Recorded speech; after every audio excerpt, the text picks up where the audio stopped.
Hello there. Presented by the Atlas Strength Shop. This is the Atlas Nerds in Iron podcast. With your hosts, Cameron Ray and Tyler Hales. Good morning. Welcome to the Atlas Nerds in Iron podcast. I am your host, Cameron Ray. This is Tyler Hales, and today we have a special guest, Mr. David Gable. Hello, everyone. From Bayou, Cirque here in Baton Rouge, Louisiana. We're going to open up everything by talking about our chief sponsor. Chief sponsor is going to be Unmasked Studio. Go check him out on Instagram. He is a maker of boutique cosplays.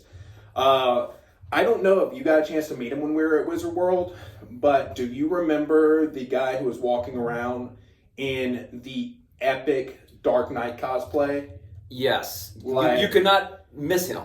Like, he looked like something that walked right out of Ben Affleck's Stunt Double trailer. Right there. Yep. And so that's Unmasked Studio. And they're one of the sponsors of the podcast. They help to buy some of our mics. They help to buy some of this equipment. And they're kind of making all this possible. So definitely go and check him out. Unmasked Studio with no S on IG. Go through his feed. Tell us which one of his cosplays is your favorite. We want to know. Another way you can support the podcast, go to Strikeforce Energy at strikeforceenergy.com. Use promo code ATLASSTRENGTH. You'll save 20%. We get a small kickback from that. What is Strikeforce Energy? Strikeforce Energy is a veteran-owned energy supplement company. What you do is you pop a little corner of that tin pouch, you pour the liquid into whatever you're drinking, whether it's water, whether it's vodka, fruit juice, whatever. It's going to add some extra flavoring and give you some caffeine for a quick little boost. It's a great pre-workout if you hate beta-alanine. It's great. I actually use it in the morning while I'm making my coffee so that I have enough energy to make my caffeine. So there you go. That's those are two ways that you can support the podcast. So what are we drinking right now, y'all? Well, I'm a wine guy. I know you two are beer guys, but I'm a wine guy. So I'm sipping on a Black Box Cabernet Sauvignon. Okay. Juicebox got that racetrack you passed? You always stop at those racetracks. Hey, man, it works. Or was it just in your fridge? It's very easy. It's very easy to grab a juice box. Okay. What about you, Tyler? I'm doubling down on last week. I'm drinking the Catahoula Common from Valley Barley. Yeah. That was a good one. I really enjoyed that one. Very good. Good enough to drink it a second week. Remind me this week, because we told everybody at home that we were going to post that can on IG. And we did not. I completely forgot. Yeah. It's on YouTube, and I know a lot of people went to our YouTube and watched that, just judging from the views count.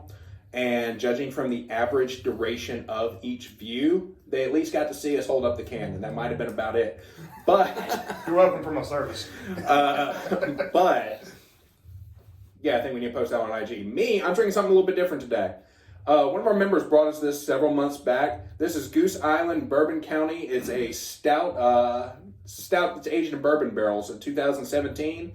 This thing is heavy. I'm probably not going to finish it during the duration of this podcast. It's because it takes forever for me to drink these. Have you ever had one of these? I've never had one of those. They are really, really heavy. Okay.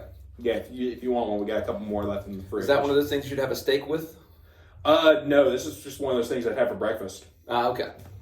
Yeah, pretty much. They actually refer to some of these as breakfast stouts. Okay. Yeah, that's an actual thing. But yeah, it's good. All right. Because it's a glass bottle, it kind of gives that little gug thing. You know what I'm talking about? Yeah. They're definitely going to pick that up on the audio. Great. Yeah, pretty cool. It's going to be like y'all are being alcoholics with us. All right, so let's talk a little bit about circus stuff. So I know you're part of several different organizations here in Baton Rouge. What are those organizations, David? Well, I have the good fortune to be a co-owner at Gym Fit BR, and so we took over the old Foxy's building, and we have a plethora of different things to train. It's a 52,000 square foot facility. Wow. And we probably have not just the machine you want to work on, but we have multiples of that same machine. Of course, you may have to go on a treasure hunt to find it because there's so many different rooms that equipment's in. But we've got indoor pool, outdoor pool. We've got a whole host of circus programs where we teach trapeze, aerial straps, aerial silks, aerial sling, circus apparatus, lyra, juggling, flow props, fire performing, all this stuff on top of your normal range of fitness classes. Okay, awesome. Is y'all's pool's heated, right? Yes, the indoor pool is heated, not the outdoor pool. Nice. Well, I wouldn't figure the outdoor pool would be. Probably doesn't get too busy this time of year. No. So that's the training facility. That's where we go, we teach, we train. Well, if you train people in performing arts, amazingly enough, they will actually want to go and perform. So because of that, we have formed Bayou Cirque, and Bayou Cirque is our performing troupe. We go out and we do awesome, fun things. I would say it's a job, but it's more like a playtime is the best way I can describe that. And we love having people come play with us. And in fact, that's how you and I met. It is. I know I actually reached out to Jim Fit several years, maybe not several years, like 2 years prior to us ever meeting, because I wanted to maybe bring Strongman as a sideshow in one of the events that y'all were doing. That didn't pan out. But I know you and Tyler connected a couple years later at Halloween Town. We met at Halloween Town, yes. Yep. Tyler was able to get us a spot at that. So we had some of our members go out there, dress up, and lift some heavy things with the kids. I know y'all were doing something similar out there. Exactly. There was a link up. And then when I saw, I think it was Jen Brown posted a picture, and somebody in the picture was holding y'all's dumbbell prop that y'all have. So I reached out to her and was like, hey, y'all want some real people to do real dumbbells at some of y'all's acts? And she got me in touch with you. And yeah, the rest is history. You threw us into the fire almost immediately. It definitely moved a lot faster than we were expecting. Next thing you know, we're wearing tights at Wizard World, and the path to tights is very quick. I definitely ripped those pants, like those, and I could not squeeze into them now. My squats probably gained like 50, 75 pounds since then. I cannot fit into those pants anymore. It's a good problem to have. It is a good problem to have. Maybe William over at Nuzmatch Studio can give me an upgrade. There you go. Yeah, that'd be cool. Well, the last organization I'm part of is called Circus, Louisiana, because amazingly enough, while Baton Rouge is the capital of Louisiana, it is still an emerging market for circus arts. I'm sure everywhere is almost. Exactly. So we formed Circus Louisiana to be a 501c3 that we could write grants for and try and get some money from the city, state, federal governments, because some doors open a lot easier when you're a 501c3 than if you're a corporation or even a performing troupe. Okay.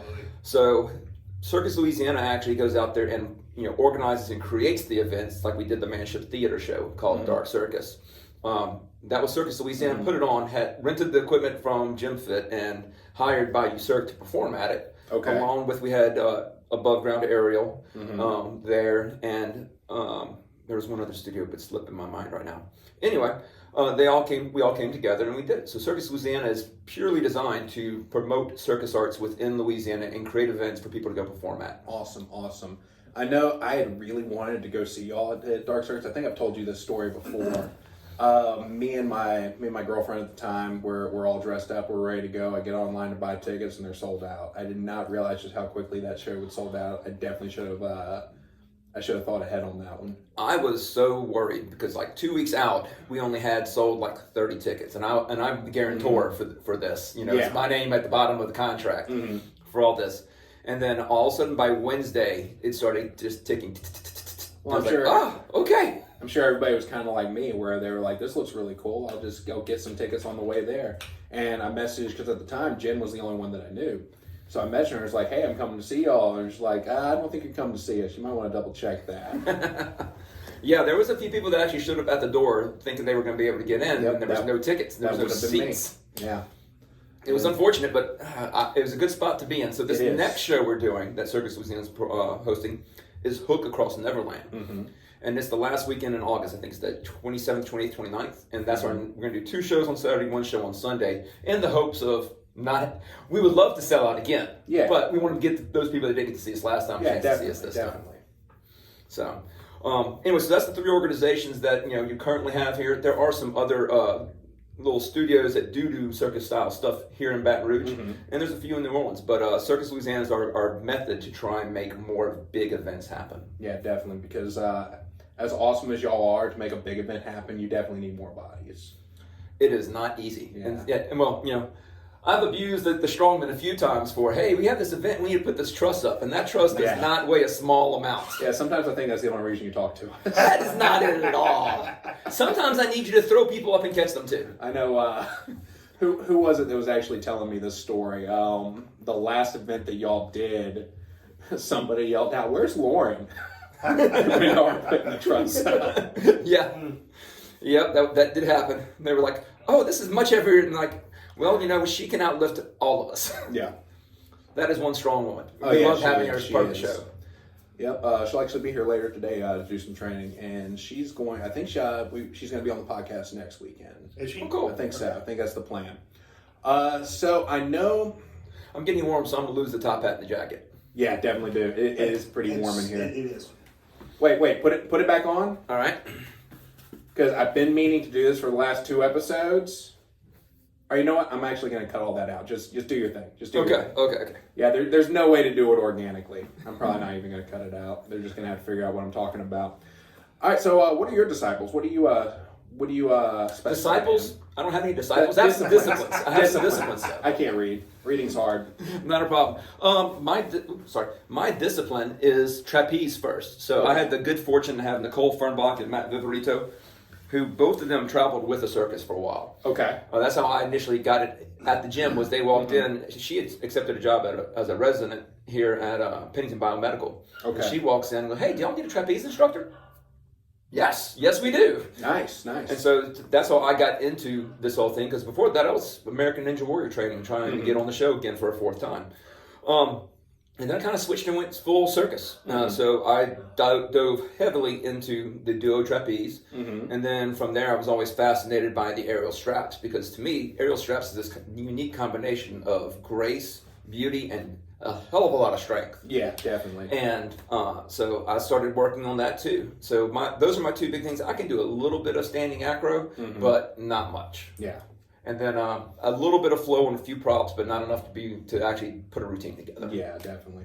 But it's one of the cool things about the circus is, there's so many different disciplines that you can hop into, and there's plenty. You can never get all of it, but you will have a lot of fun trying. But so yeah, that's what I do. I do the trapeze, I do the aerial straps, and then we have multiple other things that we teach at the gym. And of course, when it comes to the troop, we perform everything we can. Yeah, I know it seems like every time that I come out to do something with y'all found someone else out of a little pocket in Baton Rouge that y'all didn't have before. So you said y'all have a lot of other disciplines. What are some of those, and what's the best place for a beginner to really get started? All right, so the first thing is they just need to walk in and say, "Hey, I want to try something," and then just have that. Think of it as an adventure. Walk in and say, "Today I'm gonna go play on whatever they want me to try." Yeah. So aerial silks is wonderful to get into. Aerial trapeze is a wonderful beginner one, because you get to partner with somebody else. You may not get to the impressive stuff anytime quick, because there's a lot of safety that has to go into whenever you're either the person being held up or the one holding up other people. But it's very easy to step in and just start trying. And then if you're someone that's moderately fit, you'll be amazed at how quickly you get going with it. If you're someone that's not fit at all and you start training, you will be amazed at just how challenging it is, but how much fun it is. All right. We have people that come in and they start working on it, and then slowly and steadily their body starts to change, because they don't realize how hard they're working in the course of that hour or 2 hours. And that over days, weeks, and time matter. And it's the big secret. There is no secret to fitness other than consistency. Yeah, definitely. All right. It's like people ask me how you get stronger, and they don't like my answer when I tell them you squat, bench, overhead press, and deadlift moderately heavy every week for the next 10 years. It's amazing how that works. Yeah, they all want that shortcut, and there is no shortcut. But speaking of basic strength levels, let's take something like basing and trapeze. Is there a baseline strength that somebody probably needs to have before they walk in? Like, should they be able to accomplish a certain amount of pull-ups or anything like that? No, honestly, while that is wonderful if they have that, that is part of our whole training regimen. Is when people walk in, we put them on what we call the 5 push-up goal. Okay. 5 pull-up goal. Yes. And so that's part of their conditioning. Every time they come in, they're going to do a little bit towards working on that goal. And that matters. And then, of course, you see the guys come in, they can't do the pull-ups at first, and then they start working it, and they get there, and they get the first moment they can pull their own body weight up and do a pull-up. It's an exciting moment. It is. And they're like, "Yeah, I got this." And I'm like, "Great. Now you need to do 10 of those." Wait, okay. And now you need to work on being able to do it and clap at the top of the pull-up. Wait, what? And, I have guys that started with us at the beginning of the summer who can now knock out 7 clapping pull-ups in a row, and he's like, "I never thought I could do this." A guy walked in 220 pounds, he's now down to 205, and he is solid. Yeah. He's got a little bit extra on the waistline, but he's a solid dude. Like. Don't we all? Yeah. They get back to around that. So how did you? So I know you said you got into it from American Ninja Warrior. We've never really talked much about that period of your life. How did you get into American Ninja Warrior? And do these videos of you actually on the show exist anywhere? Because I have looked for them and I couldn't find them. Okay, I'll settle that part first. Problem is, G4 at the time ran American Ninja Warrior, and G4 was very aggressive about owning their digital content. So, like Prince. Yes. Okay. You just made me feel really old when you mentioned G4. Yeah. You should. So I don't know what G4 is. It was the channel that initially brought American Ninja Warrior over. Okay. So if you went to their competition and you ran and you filmed yourself and you put it up anywhere, within days you got a takedown notice. Wow. All right. So I may have a clip hidden on my phone somewhere of some of this. But the reality is, every time I put it up, I've gotten my 2 cease and desist, and I'd rather not get my YouTube YouTube ability revoked. Especially if you try to put them up on like Bayou Cirque or something like that. But there are tricks around that. And if you'd like to know those tricks around that, we can talk about that. We'll save that for another time. Okay. But basically what happened was, I was a guy that was doing, in high school I did gymnastics and had fun with it, but I was never a good gymnast. Let me be very clear. That there's that one guy on the team who works hard, he enjoys it, but he's never going to take it anywhere. Like me with Strongman. Exactly. But I just enjoyed it. Well, I got out of school, did what I could, having fun with it, did, and then got back into fitness in my 30s, and really was enjoying it. And then one night, my wife goes on a camp out with the Girl Scouts and my daughter, and me and the 2 boys were left unsupervised, flipping through channels, and we come across American Ninja Warrior, and I'm sitting there watching this, going, "Oh, this is it. This is the challenge I have been looking for to make me really take my fitness to the next level." Yeah. So she comes home the next day. I'm sitting there doing push-ups, and I got both my boys on my back, and she's like, "What is going on?" "Oh, I'm going to go do this extreme Ninja Warrior obstacle course thing, honey. It's gonna be great." She's like, "Oh Lord, what happened?" So I started training and working on all these weird things. There's videos of me like the interstate overpass over that park down by Government. There's video of me scaling it from the one side to the other, just overhand monkeying across the entire way. I got to see that. Nice. All right. I got to see that. Just working on grip strength, working on body weight, working these different things, because you never know what the obstacle is. Yeah. Then I sent in my application. That year there was over 2,000, 3,000 applicants, and they took 300. Okay. All right, and I got to go. So out of the 300 that competed that weekend, I placed like 83rd. All right? Okay. Not top third of the pack's not that bad though. I was happy with it. The thing that defeated me was the trampoline. I hit a trampoline and hit it wrong, and instead of going to where I was, I missed that bar by that much. Like if this was the bar right here? If this was the bar. Okay. I missed it by an inch.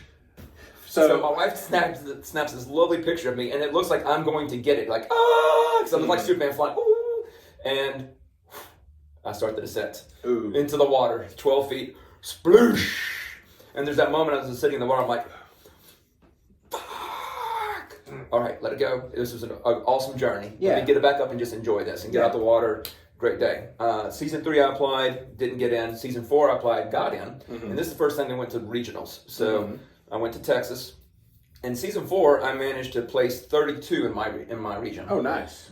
Which wasn't good enough to go on to the second round, but it was good enough to be the second alternate. So Okay. I had to sit around all week and watch everybody else get ready for the thing. And that's annoying. It is. You don't know whether you should be peaking or drinking. Right. At that point. Yeah.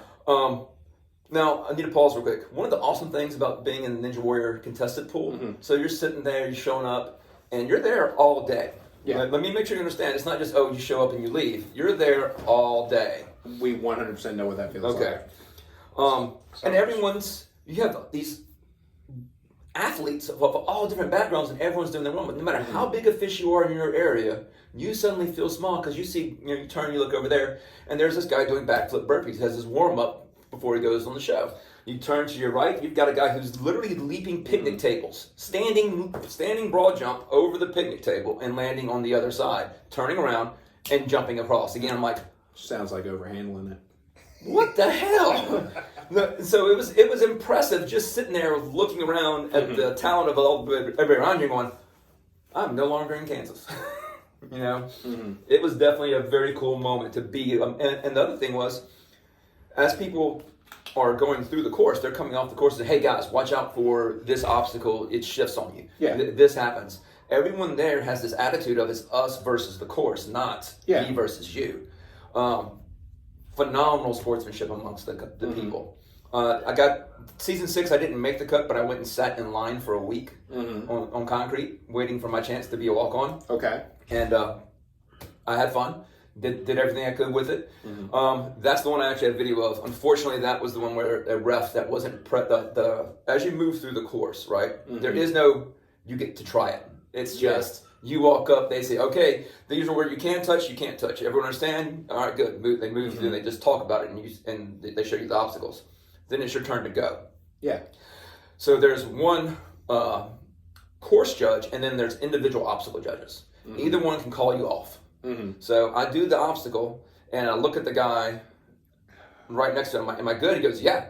So I get up to start going. Well, the line judge, the course judge, calls me out, and the guy says, "Sir, he didn't touch. I saw him touch." Okay, so he has to flip the lights. Oh, it was so disappointing when the red lights came up and it buzzed me out. It was like, because the next 3 obstacles were all ones I had trained. I knew how to defeat each one of those. Those were mine. Yeah.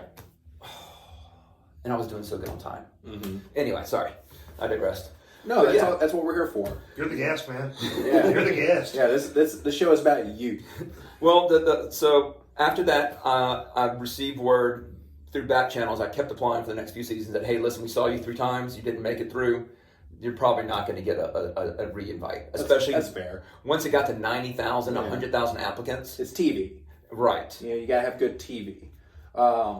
Same with World's Strongest Man. We were talking about that a few episodes. Right. It's not always the strongest people in the world that get invited. It's the people who will draw the most eyes. It's the most polarizing people, yes. Yeah, like I guarantee you, if you had 500,000 Instagram followers, you would have gotten an invite. Also true. Yeah, so that's the way television works. I'm wearing a Robert Oberst shirt. Everybody knows that Robert stays injured, and he's just okay. Has he ever podiumed? He's never podiumed. I wouldn't say he's okay. He's better than all of us. I know he's better than all of us. He's one of the best in the world. Comparing him to others at his level, he's very middle of the road. Yes. And, but he has a polarizing personality. They're going to keep bringing him back. He's there because he's a good personality. He's good enough to get on Rogan. He's good enough to share his shirts. He's good enough to get eyes on World's Strongest Man. Right. I, for one, enjoy watching him. I do. Even though he's very entertaining. Yeah, he's very entertaining. Yes. Yeah, like, I'm pretty sure there are a lot of middleweights that could, wipe the floor with him, but he's entertaining, so... Yeah, they're wet wipes. Yeah. That is one unfortunate thing about Strongman, is a lot of times the people who get invited to shows aren't the people who are the best athletes. So the ones that really take their training very seriously aren't the ones that get invited. It's the ones who get a lot of eyes, who have the sponsors, who have the clout. Right. Like let's take, I don't know if you know who Larry Wheels is. I do not. So Larry Wheels, he started off in powerlifting, but he's kind of more of I would describe more of an Instagram personality. He does a lot of weird things just to put a PR on the table every day for his Instagram videos. He is incredibly strong. Like, whatever it is, he has it. Oh, wow. Like, there's no doubt about it. He's one of the most genetically gifted people on earth when it comes to strength sports. Okay. But he didn't have to prove himself in the sport of strongman before getting invited to the Log Press World Championship. He just had to have a 7-digit Instagram following, right, and be friends with Half Thor. That's what got those things matter sometimes. Yes, and it's a business, and I understand. Like, I'm not hating on it. That's just it is what it is. That's the business. Question: would Eddie Hall have reached his point if not for being polarizing? No, definitely not. They would not, because World's Strongest Man 2017, those events, there's controversy surrounding that showing, because many believe that those events were tailor-made so Eddie Hall would win World's Strongest Man 2017. Oh, wow.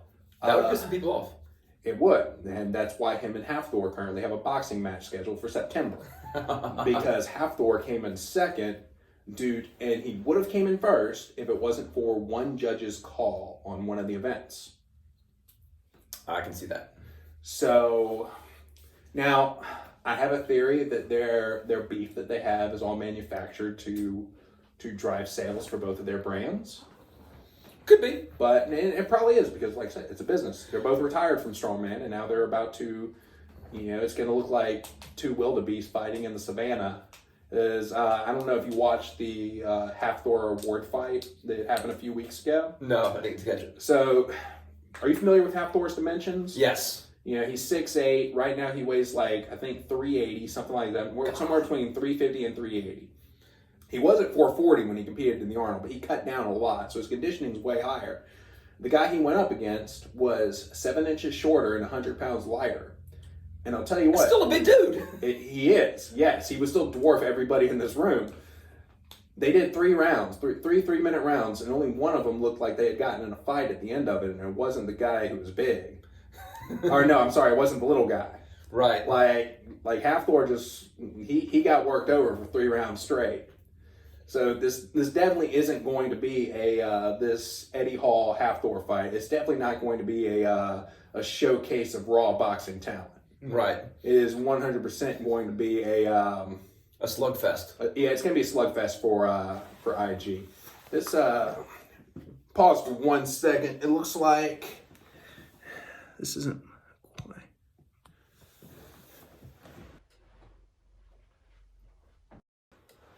Well, that's not good. Are we losing our mics? We didn't lose our mics. We never really had our mics. Oh, Lord. It was picking everybody up, but we're going to we're definitely going to have some issues about midway through, so we're sorry. We are now listening with different mics instead of the iPad mics. The iPads have good mics, so it is what it is. There's really no do-overs for that. Apologize for the sound quality for the last 26 minutes, y'all. We'll do better from here on out. These things happen. These things definitely happen. So, yeah. You might be hearing Tyler for the first time. I don't know. Luckily, he hadn't really talked very much. It's been me and you this whole go-around, so I don't think people are really going to notice that much. So, let's see. Tyler, we love you. Yeah, we do. So, what is it about Circus that you love? All right, that's an easy one. So, Okay. Man, I love the play. I love this. When we start to produce a show, first off, training itself feels more like playtime. That's the best way I can describe it. And so I love working with people, having them get a new trick, having them get that confidence, seeing that joy. I did that, and they just get so excited. I love that moment. So that's one of the things I enjoy as a trainer who's teaching people. And then when you sit there and you spend all that time polishing a routine, a month working the same set of movements over and over again, trying to sync your movements with the music, and then you take that out there and you go perform it somewhere, and you finish that performance, it's like such a rush, to come down from it. You got the people who are applauding, and it's like, I just did that. I just did 3 minutes of nonstop action. And I didn't drop my flyer. I didn't, have anything happen wrong. We nailed all of our moves on beat. It was perfect. And then the final thing I love about it is I like to organize big events, right? So like us going to perform at Wizard World Comic Con or Dark Circus, and then you finish off a show like Dark Circus, and then you're like, we did that. That was 6 months of work, of effort, coming together to produce 2 1-hour and 30-minute shows, and it executed flawlessly. Can you do me a favor and just move that mic just kind of swinging around in front of you just a little bit? Right there? Talk. All right. Yeah, that's a little bit better. All right. So those are all things I love. And then there's the getting the costumes together, making it all happen, having people find their music and then getting them to all synced up. It is a journey. It is a headache and a challenge. Don't get me wrong. Oh, yeah. But it's one of those labors of love. Like, you won't hear me complaining about a show because I'm enjoying it the whole way through from start to finish. I'm enjoying the journey. We performed at the Ren Fair, and that was an absolute blast. I've been going to the Ren Fair since they opened up here in Louisiana, and before that I was going to the one in Texas. And I've always loved it. And now I get to go and perform as, our Venetian jesters and the Florence Harlequins, and we do our little show, and we have a blast doing it. And quite honestly, you see all the people that they finish off the jousting show, and a lot of them stay and they watch us do our show. And each year we get better and better at it. The performers themselves get more relaxed, more confident, more capable. And I just love seeing that journey. We're taking something that didn't exist and making it as big as we can. You know what that feels like. Yeah. It's definitely a journey of love. You know how that goes. Definitely. Right. Definitely. So this year at Ren Fair, we had to deal with all the COVID restrictions. Oh, yes. Was the juice worth? In your opinion, was the juice worth the squeeze this year? Like, did y'all get a crowd that made it worth it? Was everything worth it? I think given for us, we would if Ren Fair was going on right now, we'd do it right now again, all over, no questions asked. Okay. All right. Everybody was so tired of being in their house, of not having somewhere to go, somewhere to do. And so it was worth it for my performers. They got out the house. Yeah. That's a great way to look at it. In case you're curious, we don't pay well, if at all, half the time. We are more of a bunch of people that get together as for a play date more than anything else. Because unfortunately, when we do get paid, the insurance and overhead of running a circus, because you have people at heights, you have people performing with fire and all these other things, those aren't cheap insurance rates. No, I'd imagine not. So, and then, because we're an official company, we also have to have workers' compensation. And so they treat us like we're hazardous or something. I mean, who would think? So what, you saying if I get injured next time I'm performing with y'all, I can get a little check? Sir, you're not my friend right now. Moving on. No, I actually think there was a great Alvin and Rick, who owned the Ren Fair. I think it was a great choice on their part to move forward with hosting it because so many people wanted to get out their house. It's an outdoor venue. Everyone's not clustered up at any one point. Yeah. They're spread out. It's a perfect scenario for things to activate and happen. I know what was surprising for me was how many people actually enjoyed the BYOB aspect, where you just bring your own ice chest. I know that was one thing I kind of shook my head at, because my favorite thing to do when I go to Ren Fair is walk around with a bottle of meat in one hand and a turkey leg in the other. That is a good time. And just sightsee. In fact, that was my first thing I ever saw y'all perform in was at Ren Fair, because I had met y'all a couple of weekends prior, and I was like, all right, let me see who I'm getting in bed with here. And so I dropped in on y'all and sat in the stands, And have you enjoyed being in bed with us? Yes, definitely, definitely. It has been a thrill. And had we had Mardi Gras this year, we would have been, our little circus troupe would have been in 6 different parades and balls. Okay. Wow, that's insane to me that they canceled Mardi Gras. As much of an economic driver as that is, I figured that COVID was going to disappear overnight right before Mardi Gras season. I really did that. I kind of thought so too, but then it didn't. Yeah. And I mean, we provide stilt walkers, globe walkers. We have a mobile aerial rig that we put on the back of a trailer. And, we have giant puppets. We can do sky puppets. We can do so many different things on top of the fire performers, the LED performers, the silk performers. We actually, really bring a lot to a parade when y'all really do. Yeah. I remember seeing y'all at Spanish Town a couple of years ago, and y'all were great. I carried a big ass bird last year. You did. I was a bird person. Yeah. Yep. At the Rio parade. Yep. And it was so shocking to see Mardi Gras get canceled. And, it really was. It's such a big part of our culture here. It is. And so I'm really happy to see people doing like the parade of house floats. Yeah. Down in New Orleans, and there are a few people in Baton Rouge that are now starting to do it. So I got my wife and I, thinking about possibly, doing something at the house, but we won't have the time to make it as truly big as I want. But we'll see.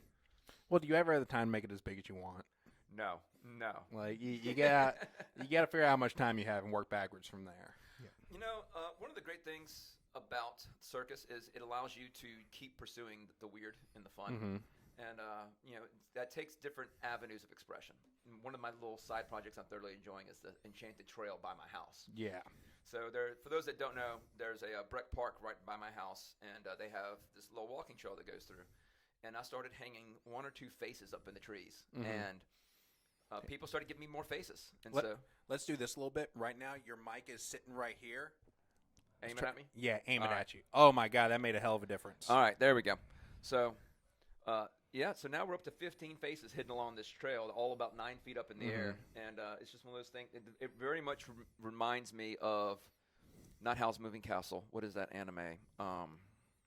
With the witch, young girl, she sneaks off to it. I know you talked about Studio Ghibli. I'm not really familiar with Studio Ghibli.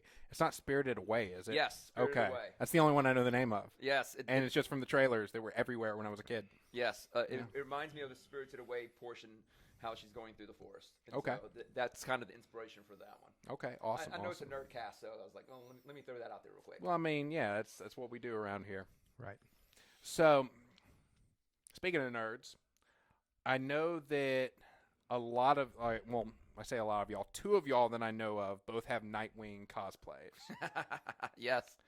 Is that just because of Dick Grayson's history with the circus, or was Nightwing something that it's Ben that has it as well? Is right? Ben and I both have Nightwing. Is that something that y'all were both interested in before y'all got into circus? Y'all like Nightwing, or what is it like? It's a chicken and egg kind of thing. Yeah.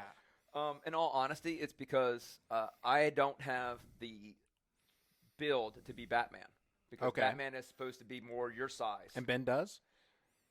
Ben does not have the build to be Batman either. That was a fun show. That was a fun show. It was. Okay, so for those of y'all that don't know, if you're following us on YouTube, if you go to our intro, there is a scene with Tyler and his Bane lifting and they really pulled this out of their ass at the last minute. It looks like a Walmart purchased Batman costume, and that is Ben. And they're redoing the Break the Bat scene at Wizard World, where they Tyler actually lifted Ben up and then brought him down on the knee. It was beautiful. The crowd loved it. My favorite part of that though was when Tyler literally broke the bat, and he chunked Ben right into the tripod. Into the leg of the rig, yes. And, right. Yeah, he had a head wound. Tyler started freaking out, even though he was a medic in the National Guard. I was a medic, but for someone that for something that I actually did, I did freak out. Yeah, it was kind of a freaky moment. That whole show was so much fun. It was. It was a blast. I can't wait until they actually have cons in person again, so that we can do that again. Yes. Oh, and of course, we're going to go bigger if they'll let us. It's all about what they'll let us do. And hopefully William over in Usmass Studio can get us a cosplay that we can move in. Ooh, that would be really cool. That would be cool. That'd be cool. I know he said he wanted to make me and Tyler some. That would work. So Tyler had a Bane mask that didn't a friend of yours help you make that mask? Yes, friend of ours. It was our Ethan. Friend Ethan Ingalls. He 3D printed that entire thing. It definitely helped sell the image. It was he printed it in sections, and I was able to put elastic in it and padding in it, and I went ahead and played the full part. I shaved my beard, I shaved my head, and it came out really nice. Oh, you looked great. And speaking of Ethan, y'all go to Ingalls Woodworking right now. Is that the Instagram name, or is it Ingalls Woodworks? Ingalls Craft? Ingalls Craft. Ingalls Craft, that's it. Ingalls Craft right now. Not only does Ethan do 3D printing, he also is. I swear, every piece of woodworking he does gets better and better. He made our stone platform back there. Yep. He does bookshelves. He does these really awesome cutting boards. So yeah, if you're in the Baton Rouge area and you want a local artisan to make you something out of wood, he'll even ship. I know he ships. He does ship. Yeah. There you go. As far as Ingalls Craft, go hit him up. Yeah, I really liked. I think he should have gone with my name of Ethan's Passion Woods, but he did not. Sometimes we are just 14-year-old boys trapped in adult bodies. Sometimes. We're literally talking about how we dress up as our favorite superheroes. That is true. That is true. We do dress up as our favorite superhero. Yes. Okay, so you know one of my ideas that I'm trying to recruit you on for the vertical wall dancing. Yes. So during the test runs of that. Okay. I haven't gotten a chance to watch those videos yet. I saw them at 8 a.m. and I was not conscious yet. So some of my performers, David Rumfolo, Kasim Beheth, John Scott, he's actually a co-owner of Bayou Cirque, and a few others are like, dude, we can do whatever dance show you want to, David, but after that, we have to do a superhero show where we're all in Spider-Man costumes, dancing on the side of the buildings. And they are so stoked. 60s Batman and Robin would be more that would be for that. The cheese behind that one would be great. Even they want to do Spider-Man and Spider-Gwen, I'm telling you. Fair enough. You said they want to do Spider-Man and Spider-Gwen? Yep. Okay. Yeah, that works. I mean, y'all have somebody that already has a Spider-Gwen costume. We do. I think she doesn't realize it yet, but she might get roped into this. Pun intended? Pun intended. Pun intended. Which one actually owns the Spider-Gwen costume? Because I know everybody loans their costumes out like crazy. Yeah, there's a lot of costume sharing within Bayou Cirque. One of the Spider-Gwens is Stephanie's, and then the other one owns the Venom Spider-Gwen. Okay. Ooh. That's cool. That's cool. Venom Gwen? Is that I don't know if they have a name for it, like a specific one. Just so yeah, the one has the Spider-Gwen, the other one has the Venom version. Cool. That was our first Comic-Con. Those two did a duo cube routine. Oh, I saw. Okay. Like one things that I always research who I'm getting involved with, and that was one of the things I did was I saw if y'all have a YouTube channel, and I watched all of y'all's videos in one night. Oh wow! So, yeah. Well, thank you for that. that. So yeah, if you logged into your YouTube Studio app and you saw a huge uptick about a year ago, that was me. There you go. So there you go. I need to get more content posted on that YouTube channel. I am not succeeding well on the digital media side. I need to make more happen. Mm-hmm. Well, maybe instead of drinking at y'all shows, I just need to start filming and putting some stuff together for y'all. Both are appreciated, by the way. Okay. So, but yeah, we do have a YouTube channel. We have quite a few of our routines up. We need to get a lot more put up there because we have even more neat and fun things that are coming. This next show, Hook Across Neverland, which is our version of the Hook story. And we're doing some things that we have not done before. You're going to see new disciplines, and you're going to see some of the disciplines we've done before, but used in new ways. Yeah, I know some of the things you've recruited us for. We're going to have to figure out a way to really make that happen. Yes. Just because, can we do it? Yes, it's stuff that we've done in the past, but we had to figure out new applications for some of that stuff. Exactly. Well, You know, hey, Excuse me? that's the fun. But that's one of the things you ask. What I love about Circus, I love also the problem solving, the challenges. Yes, definitely. I mean, we're going to do a luau in June at the gym, right?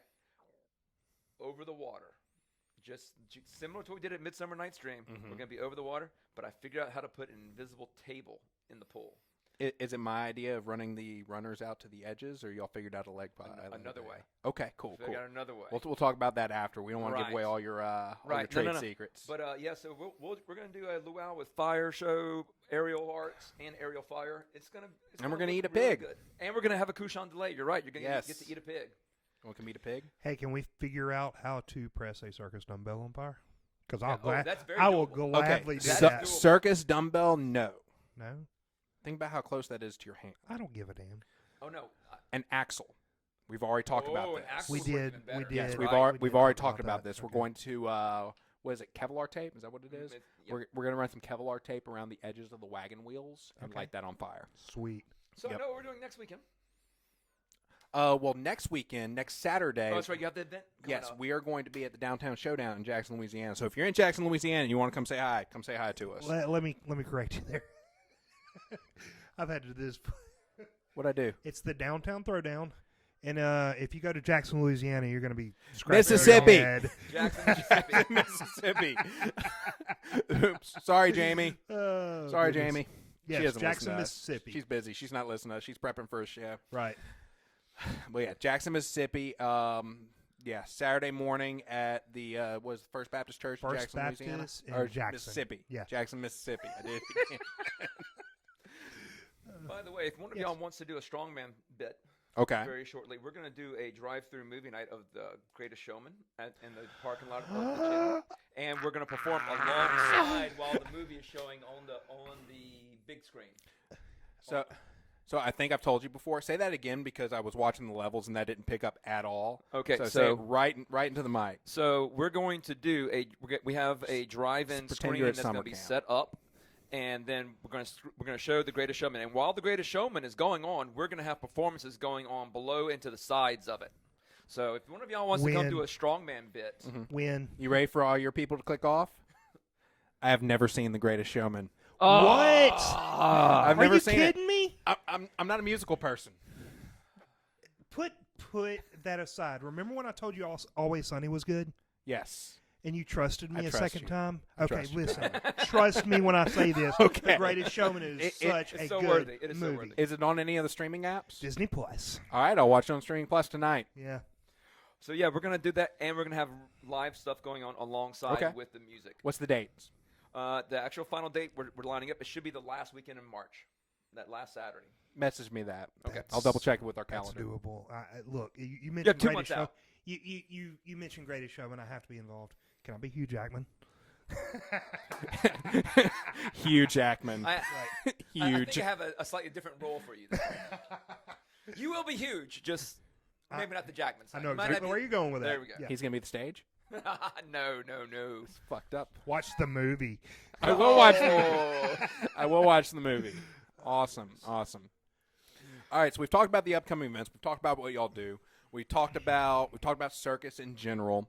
Tyler, before we move on to our next topic, do you have anything specific you want to ask David about? Honestly, That way I've David just can work kind his of been right side of the head? enjoying listening to both of you talk back and forth, and just me kind of dropping in here and there. I've really enjoyed that concept so far. All right, well, you want to move on? Yeah, sure. David, what the hell is D&D? Because I am a nerd, but I don't know anything about it, and I don't really think Tyler knows that much about it either.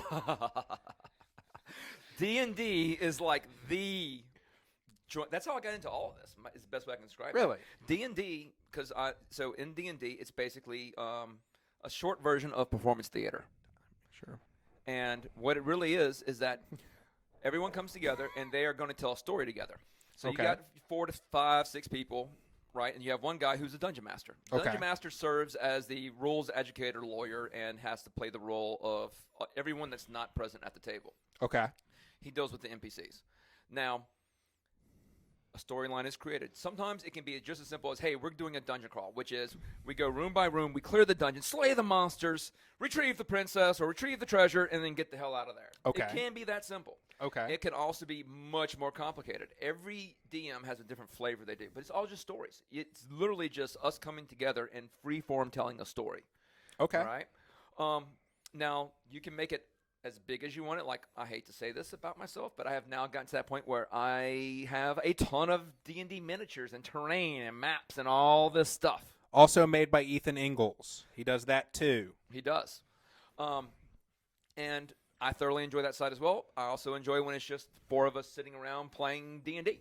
Okay. You know, I've run games as big as having 30 people in a room as if massive battles unfolding, like a Lord of the Rings style battle. Like you actually did the Battle of 5 Armies recently, didn't you? We did. We built the entire town. We built the mines. We built the whole 9 yards, and we did the Battle of 5 Armies, and you had people controlling both sides of the forces, and I was just there to tell you what the rules were Okay. and what happened, and everybody else did all the work. Okay. But that's not a story-driven side. The D&D side is all about the story, and that's actually a lot of what happens in the circus side when we create these shows. It comes from that ability to just spontaneously create content because of D&D. Okay. So it's very much like an improv thing, like the whole yes and kind of aspect. Right. Well, that's one way. There are people that spend a lot of time writing out almost a book of stuff. I'm somewhere between those two. I'm good at improv, but I also do like having a good skeleton plot line that spans a long time frame. I have noticed that about you. Like this is our first podcast. For those of y'all that don't know, me and Tyler usually come up here with a basic idea of what we want to talk about, and then we fly from the seat of the pants. Today, we actually have next to the camera an outline of what of key points that we are going to meet, and that is courtesy of David Gable here. He sent us an email of things that we probably need to cover, and I think we've done a pretty good job of following You really that. have. I mean, you've done hit all the points. Yeah, it's going to be standard SOP from now on, I think, because there's a lot of things. If you've been watching the podcast, you know we've been covering WandaVision.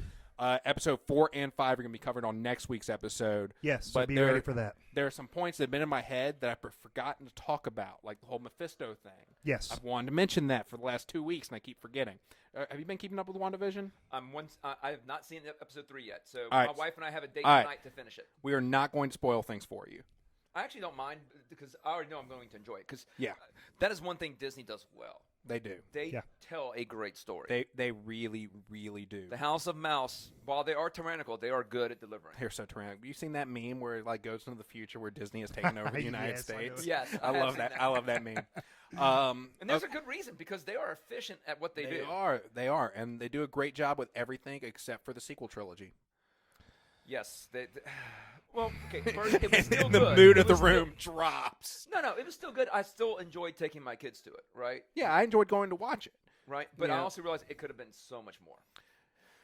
They really shortchanged Finn's character, I think. Yes, they did. Like, Finn could have been so much more, but they decided to just put all of their cards on Rey. And Rose didn't need to exist. I really don't think Rose added anything to the story whatsoever other than to... Like, Finn sacrificing himself for the mission would have been an incredible end for that character. Yes. Yes, it would have been.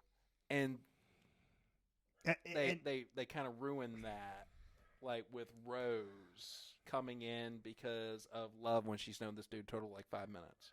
It didn't make sense to me, at all. Like, and I think Luke was extremely mishandled. I think there's so much that.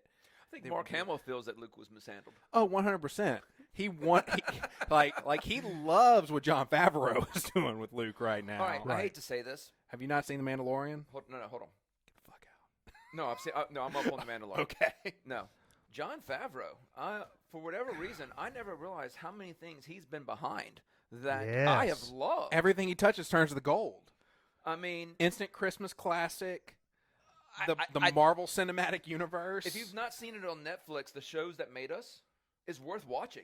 Yeah. All right. I haven't seen it on Netflix. I've watched The Toys That Made Us. I haven't watched that one yet, though. You should go watch The Shows That Made Us on Elf, and if you did not love Jon Favreau before that, you will love Jon Favreau after that. I'll tell you what. It took me years before I realized that was Chloe Deschanel. Mm. like 10 years. 10 years. I did not realize that was Chloe Deschanel, and I understand how nobody knew that was Clark Kent. I understand now. Completely. I was not an Elf fan. I really, every time my wife put that movie on for the last 18 years, I was like, oh, God. You probably like the classics. No. But hold is on, it that you hate Will Ferrell? Will Ferrell and I don't get his sense of humor is the best way I can describe it. However, after watching The Shows That Made Us, I have so much more appreciation for his ability as an actor and his talent than I did beforehand. And so I'm now a Will Ferrell fan. Okay. I like him in certain things. I really enjoyed Step Brothers. Okay. I enjoyed Elf. You cannot pay me to watch Talladega Nights. No. Like, you can't pay me. I won't. And I like him as supporting actors. You're right. I like him in bits. Like in pieces. Like in Old School, he is awesome. Yes, he's playing a certain... Yes. I can expect that from that guy. I love that. And maybe if there's time, Home Depot. I love him in Old School. I love him in Wedding Crashers. But another thing that rubbed me the wrong way with him is his... when he played D'Angelo in The Office. You remember that little... I do. 5 minutes he was on that show. It was awful. Yeah. It never clicked.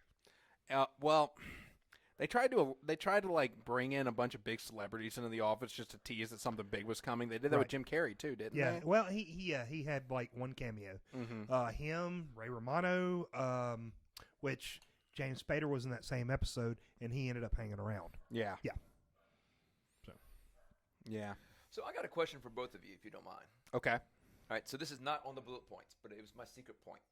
Oh, he's got a secret point. Secret point. I like Where is it? Where's your secret point, David? What about nerddom did you just activate on? What was it that clicked that made you just go, this is where I enjoy it? What brought you into the fandom? For me, it's the original Star Wars trilogy. That moment when they started going up and they panned over the Death Star and as the credits went up, I mean, like that whole Star Wars thing was what initially sucked you in. Right. Yeah. A New Hope. It just the old Ben Kenobi telling the story to Luke about Anakin Skywalker, and at the point I got into it, I already knew Anakin Skywalker fell to the dark side as Darth Vader. So I don't know. For me, not to be around. How old are you? 35. 35. Yeah. So yeah, you didn't see Star Wars in the theater. You didn't, but you caught it later on. Right. All right. Yeah. But I was around for the prequels. So, for me in theaters, the prequels. How old were you when you saw these? If you don't mind me asking. Let's see, 99. I was. So it was the prequels that then made you go back and watch the original 3? Right. Okay, that's fine. Yeah, and just seeing Obi-Wan, knowing what he went through during it unfolded, but to see where he got during the Clone Wars and during, Revenge of the Sith and things like that. It's really heartbreaking how much he went through and still just kept his composure. He went through more than any Jedi should. Exactly. Well, and that's part of their whole thing. Their whole mantra is, the Jedi, anything can be endured. Right. You just have to accept that this too shall pass. Right. And that's one of their big things. And we can talk about. Man, we could go so much longer on yes, an hour. Yes, we could. All right. But no, so there's always something that draws people in. So as bad as the prequels were for some people, like everyone's like hates on the prequels. Right. But it was an introduction moment for a huge group of people into Star Wars. It was. Then they would then turn around and they went and watched episodes 4, 5, and 6, and then it brought them all in. I took my kids to go see everything as they came out to the best of my ability, and then when this one's born later. You now have to go sit down and watch this. This is a family journey together. Right. Yeah, exactly. Right? Yeah. But so for you, it was the Star Wars, the prequels. What was it for you? Which fandom? Which fandom? I can remember specific moments for a lot of them. Okay. Pick one. Let's go from there. The first one would be the best one because that's what I asked. But well, what was the first moment you started to think, I may be a nerd for watching this? You see, that's a good question because if you go back far enough, you have like chapters in your life, but you don't really know the specific orders of those chapters. Right. I can accept that. I think for me, it could be a couple of things. I still have that box of a bunch of old Spider-Man comic books from the 80s that I found in my dad's closet when I was a kid. And I read, like I probably know more about the 80s era Spider-Man than any 30-year-old on this planet. I would be willing to bet money on almost anybody. I probably know more about just that era of Spider-Man comic books. And before that, too, because a lot of those comic books were the old Marvel Tales series, which were reprints of the Stixies comics that was written by Stan Lee and drawn by Steve Ditko. So the old school, I know a good bit about. So that would be for as far as superheroes go. But I think maybe before that might have been Dragon Ball Z. You're one of those. You're a Dragon Ball Z guy? I'm a huge Dragon Ball Z Oh, my God. I specifically remember the very first time I saw an episode of Dragon Ball Z. I didn't even know what it was at the time. You probably don't know enough about the series to understand what I'm talking about. I hate to say this. This is one of those moments of I cannot stand Dragon Ball Z. David thinks I'm too damn nerdy. And I know Tyler's not a big fan of Dragon Ball Z either, but there's a... I just never gave it a chance. I remember being a little kid. My dad was in between main jobs, so he was he's been a handy he's been in construction my whole life. Right. So whenever he's in between jobs, he does like handyman work. That's what he did when I was growing up. And I remember being at this woman's house. It was after he got off from his main job. He's trying to earn a little bit of extra money. I don't know what he was like fixing. Which I'm assuming he was fixing something. Now that I'm 30, thinking back to this moment, could have been something else. But I'm assuming he was fixing something. Now I remember her TV was on, and it was late. There are multiple movies that start that way. It was right. It was late night Toonami, and an episode of Dragon Ball Z was on. This was back when it just came on at night. And it was the unedited version. And kids today do not understand that, if you didn't tune in for whenever your stuff aired, that was it. Yes. But it was a fight between, and I didn't know what I was looking at the time, but now I know. It was Super Saiyan Goku and Frieza. It was this big, long fight, and I'm just looking at it. How many episodes did that take to solve? Forever, and there's a reason for that. The writer Akira Toriyama, at the time, the TV show, the anime, was only 4 to 6 weeks ahead of the manga. Oh. So they stretched the anime fight out so that Now I have to start rethinking my opinion of Dragon Ball Z. Yeah. It was so that Toriyama could pump more story out so that the two wouldn't catch up. So instead of doing the Game of Thrones things, we just make it up once you get past what's written.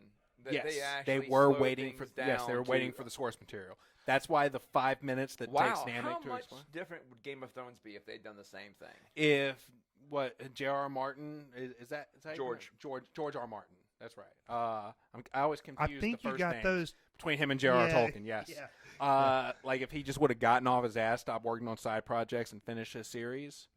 I don't think he wants to. I think there's more money in the TV show, and I think he's bored with Game of Thrones now. He's never going to finish that series. Mark my words, he's going to be dead first. Well, that's what most authors do. They keep adding on. Mm-hmm. You know, I'm just saying, what author is going to be like, okay, I am completely done with this. I'm not coming back to this world. I mean, even J.R.R. Tolkien was in the process of writing some stuff before he passed away. And McCaffrey, with the Dragonflight series. Mm-hmm. Well, yep. when it becomes when storytelling becomes business, what sells more, books or merchandise? Definitely merchandise. Yeah. But back to fandom. Speaking of J.R.R. Tolkien, that's the other one.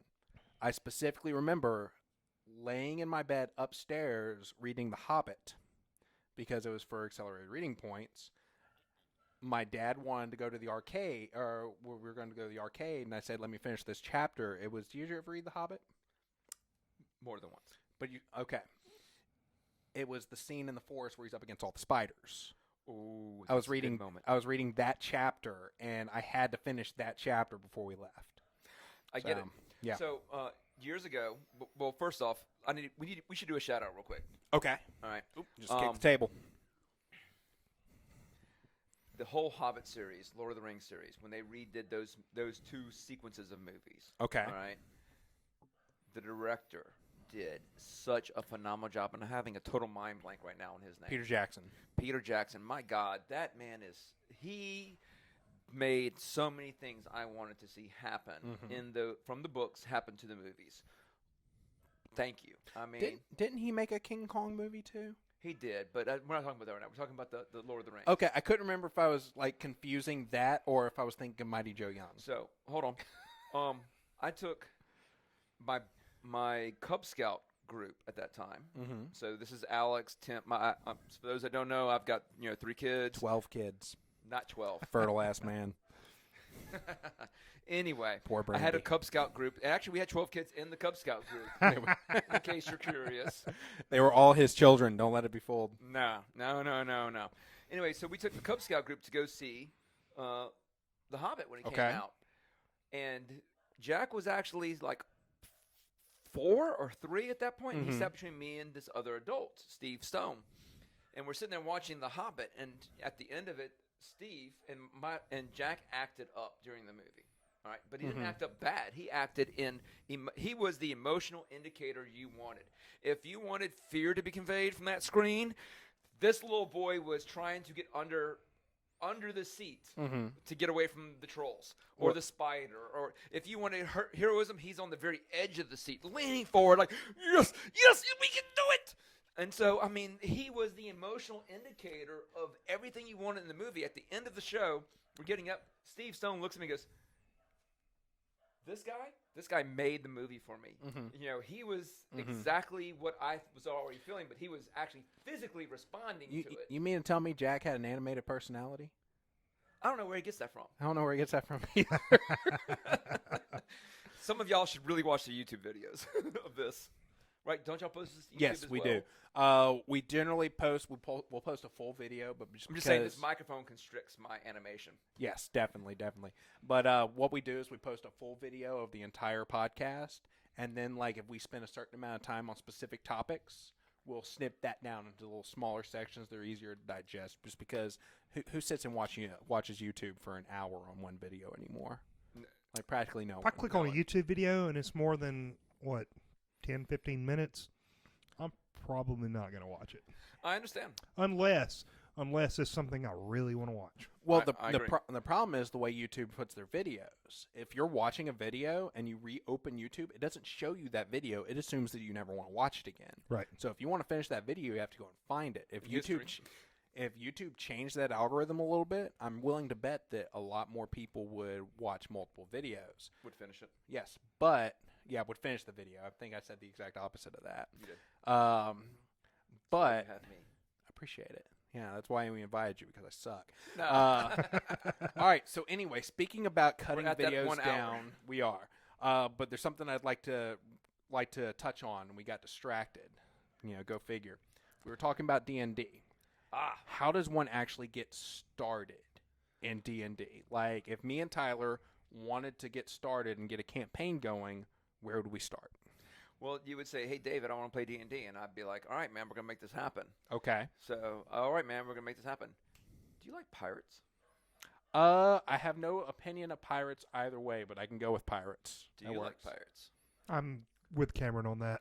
Either way. Well, no. So this is the thing. Pirates, dungeon. Do you like the classic dungeon experience?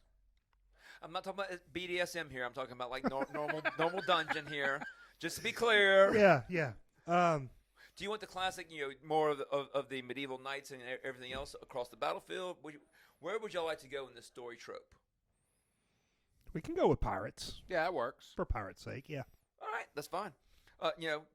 So I happen to have, because of our latest endeavor in our D&D world, quite a few pirate ships lying around.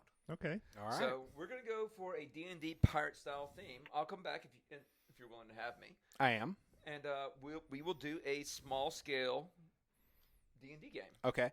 Do you think that we can make it small enough scale to where if we cleared this table off, because I am getting an end table for our electronic setup, to where we could have it set up on this so that people at home will be able to kind of see what's going on? I won't be able to use...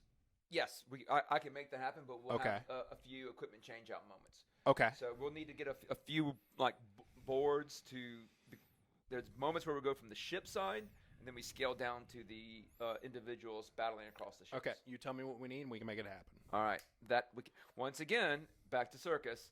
I love the problem-solving aspect of challenges. Okay. Awesome. So now we figured that out. Y'all ready to take this home? Sure. Let's do it. You got anything else you want to touch on before we hit this? Thanks for coming on, by the way. That's one of the things I wanted to say. We know you are a plethora of knowledge, and especially in our neck of the woods as far as nerdom goes and things like that. I find that a lot of the same challenges in the circus world and the strongman world are the same. Yeah, it's really amazing. Like when you're trying to grow something, it is like the marathon. Right. You can't think of it as a sprint. Because if you think of it as a sprint, you'll burn out. Right. You have to think of it as a marathon. I have to go this, and this. So don't overexpend your energy in any one thing at any time because you still have so much longer to go. It's definitely a brick-by-brick process. Right. It's like I don't think you realize just how much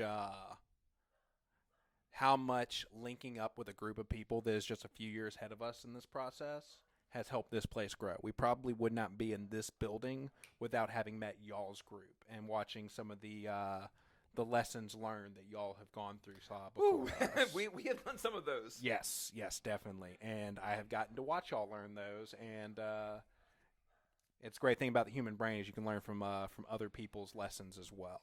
You can.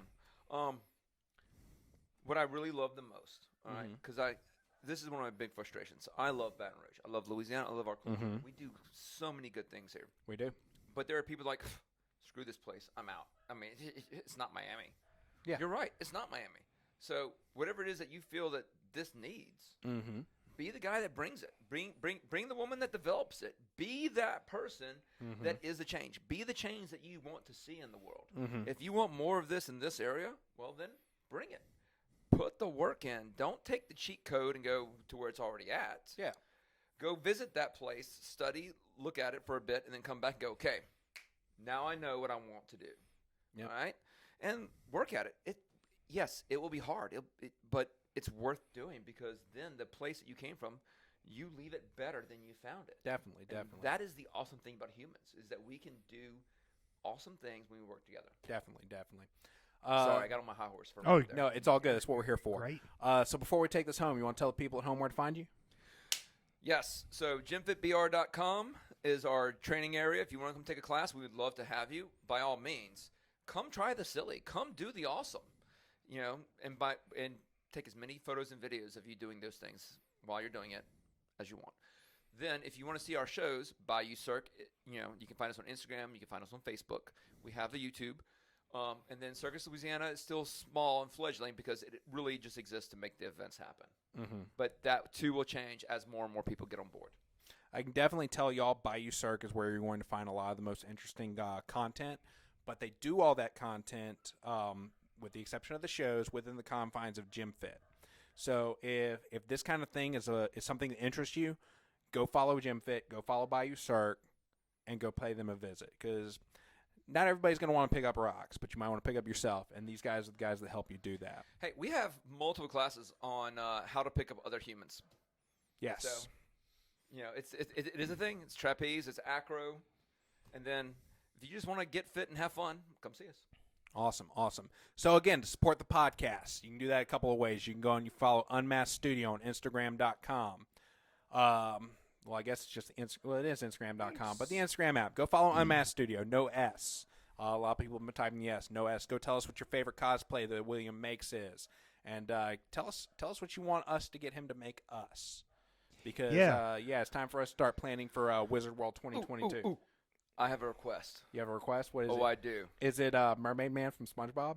No. And I don't want to hear it, David. I can be Barnacle. kidding, I but can be your Barnacle You want to boy. be Barnacle Boy? Does he not? Would he not? If he actually worked at it and wanted to do it, he would look like a freaking awesome Captain America. Trimmed up with the full thing. He would be terrifying to see him running at you with the shield. You'd be like, that would be bad. Yeah. That would be so freaking I mean, he's awesome. right now he's already got the blue jeans and the t-shirt on. All he needs to do is split a piece of wood, right? Exactly. I'll show you some wood splitting. What about Tyler? We can get you a Wonder Woman. You can do the shield throw. That's two different universes. Doesn't matter. I'm very- It's fandom. We can cross them. Fair enough. What about Tyler? What do you want to see him? What would I be? Because I'm a hefty boy. I have my thoughts. I want to hear yours. Okay. You know my friend Kasim? Yes. And you know some of my other guys, right? Yes. I would Marvel has a plethora of big guys that we can use as villains. Yeah. And have some heroes, and you get to trounce them. And I would love to see that happen. I'm listening. I'm listening. Oh, I'm sorry. Do you not know of any big guy? I mean, there's the Rhino, there's the Blob, there's oh my God, what's his name? I think I know where he's going with this. Any of those. I think if you're talking about Spider-Man right now, He's talking about the everlasting Juggernaut. Juggernaut would be. That's what I was going for. I was saving him in reserve. I was waiting. I just watched Deadpool 2 the other day too, so Juggernaut's fresh on my mind. And yes, I I'm combined those two saying- brands on purpose. I'm just saying, my guys love when we get to do this, like Wizard World Comic Con. It is never a shortage of guys. I'm still missing one act. That does not happen. It's all Right. So I'm always looking to include as many people as possible. We could do a group act where you're the Juggernaut and you trounce multiple of them until the final moment they manage to come together and find whatever it is that is your defeat. Yeah. That would be And cool. the people at that con would love it. Well, I don't know if you remember this, but when he was Bane, that was supposed to end with you breaking the bat. Yes, It was, and we the had to kids- improvise the yeah, rest of it. The kids started because the going, crowd- "Get up, Batman! Get up, Batman!" So you Yeah. and Ben had to pull a second act out of your ass. Talk about having to improv something. Yeah. And Yeah. you can just see all on video. Okay, now do this. Now. Yeah. So I don't Don't know pull if it you off, though. remember this, but and Cameron probably remembers me talking about it, but I went back and forth on what villain I wanted to be whenever we were planning Wizard World. Mm-hmm. I settled on Bane, but I kind of went back and forth between that and Kingpin. That'd be cool. Ooh. Okay. We need to save the Kingpin because when we do that one, we should do it right. Yeah. Okay. That's really a classic one. The costumes can be just on point, and it will look so polished and so smooth. I have another idea Yeah. that I think would really shine with the way our guy at Unmasked Studio does his cosplays. What's that? The Thing. Ooh. That's a potential. Man, we have got some creative juices flowing right now. So I love it. It's so juicy in here. All right. Once again, y'all are back in bed with us. All right. So, yeah. Unmasked Studio, you want to tell them more about Strike Force? I know that's your thing. All right, so Strike Force Energy, we talked about that earlier, veteran-owned energy supplement company.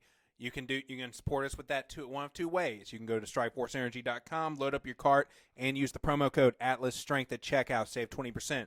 Or you can go to our Instagram, and you click that link tree, and they've got a link for Strike Force Energy in our bio. You can go there, and it's just going to do all the work for you. Those are your two ways you can support us through Strike Force Energy. Don't forget, follow Atlas Strength Shop on Instagram. Follow the Atlas Nerds and Iron podcast on Instagram. Follow Bayou Cirque on Instagram. Follow Jim Finn on Instagram. Keep going. And follow Unmasked Studio on Instagram. Definitely do all that. I just need to do one last thing. Okay. Sure. Brandy Gable, I love you. I got to do a shout out to the wife. You know, the only reason I'm able to do all these silly, stupid things is because this woman supports me in all the things I do. All right?